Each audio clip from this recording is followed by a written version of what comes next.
in and of themselves. They are what they are. They occurred without you willing them. They just appeared. So rule number 2, dreams become blurry, so remain humble in their presence. Okay, so a lot of the time we will think, oh, that means nothing. You know, like this is some stupid fragment of some past memory. It doesn't really mean anything. Okay, but your unconscious is probably more sophisticated than your stupid little thought that you have when you're groggy in the morning. Rule number 3, okay, reach mutual agreement and joint reflection. So, I've got a quote here. When the understanding is all one-sided, I find it advisable to stress my lack of understanding. This moves us on to rule number 4. So, remain open to constructing completely new dream theories. Okay, so don't be dogmatic. Take each dream as it comes. There's heaps of room to think about different theories about how things come together. Rule number 5. Establish the context of the dream by keeping close to the dream images themselves. This rule is kind of an extension of the first rule that we take dreams as facts. So, because we take them as facts, we should stay close to them while interpreting them. Okay, rule number 6 is take a dream series over a single dream. Rule number 7, take dreams seriously.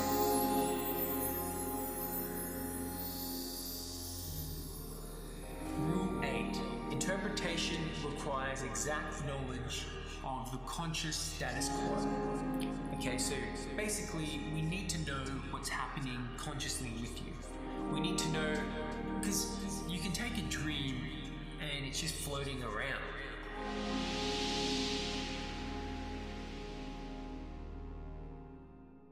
Okay, so rule 9 is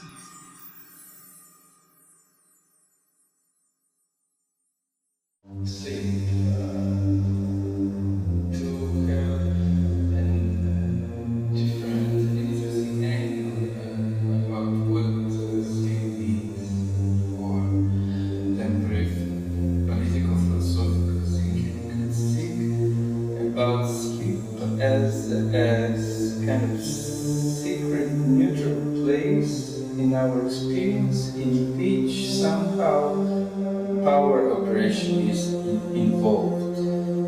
In modernity, which started several centuries ago, modernity in terms of capitalism, in terms of establishing new forms of power, like political paradigm, which I've always described, sleep has its specific strategic secret place, in my view. Sleep is a place of from one side, kind of limitation of controlling sleep time or sleep duration of sleeping person body. At the same time, deprivation of sleep becomes a real model for power operation.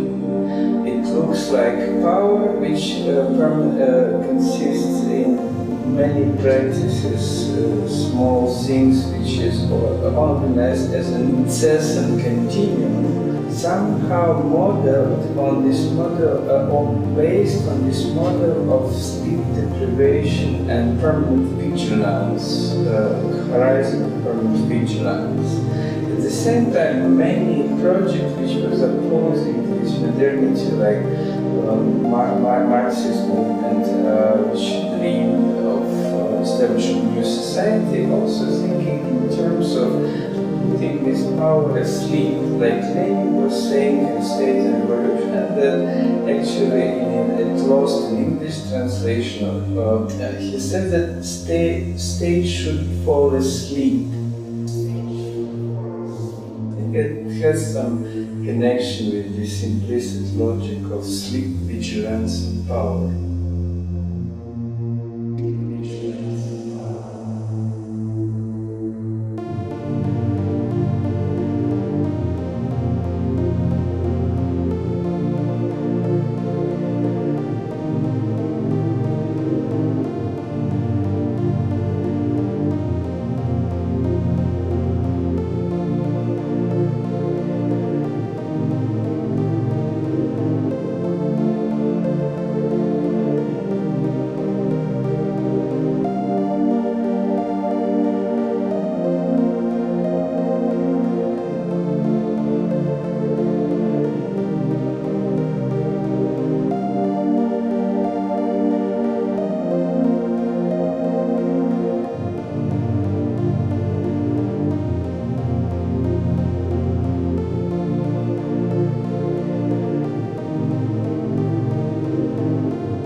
black silk night to cover my sleeping face. Not the next evening. I'm dreaming in the crook of midnight's arm, like a lover held by another, safe from harm, like a child stilled by mother, soft and warm. 12 golden faraway bells for a charm. Not that night either. I'm dreaming till the tides have come and gone, sighing over the fragment sand. Loyal's lonely song scored on wave after wave of water, all the wet night long. Not the last evening. I'm dreaming under the stuttering clock, under the covers, under closed eyes, all colours fading to black. The last of daylight hurrying for a date with the glamorous dark.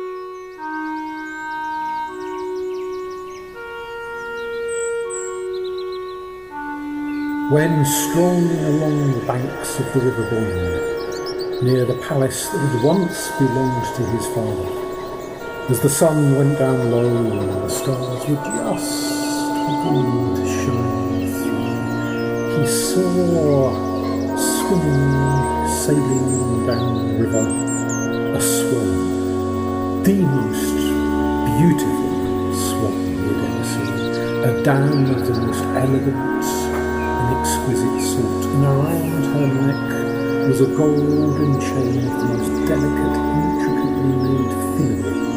He watched and he watched and he watched until she sailed out of his line of vision, off into the gathering dusk. And that night he went home to bed, his long day done. As soon as his head hit the pillow, he began to dream. He dreamt. He had the I Jung, the passion dream, the vision dream. And in that dream, a swan came to him, a swan with a golden filigree chain. And as he watched, that swan shifted and turned and changed and became the most beautiful woman he had ever seen in his life, and he had seen many. She had the long, pale neck that was reminiscent of the swan. And around that neck was a chain of filigree. All night long he dreamed of her as they talked and they talked and they talked and they talked. She romanced him just as for so many, many thousands of years he had romanced the people of Ireland and elsewhere.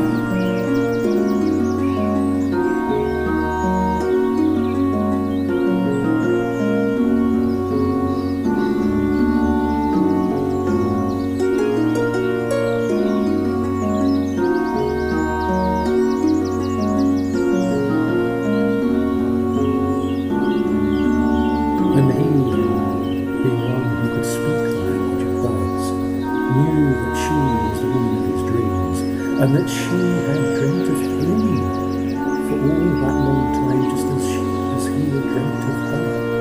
And she was as much in love with him as he was with her.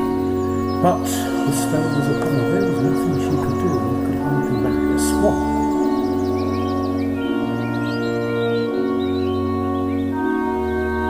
And so he did what men do, perhaps only in myth. Who knows? He changed himself for her. He worked the act of magic so that his frail, wasted body turned into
this morning if you could still endure to relate your miseries here in the palace. Speaking to him, then answered Odysseus of many devices. Lord Alcinous, most distinguished among all the people, there is a time for abundance of words, time also for sleeping.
When to the rowing they bent, the oar blades tossing up sea brine, onto the eyes of Odysseus a sleep fell, gentle and grateful, sweetest of sleeps, unawaking, and death most closely resembling.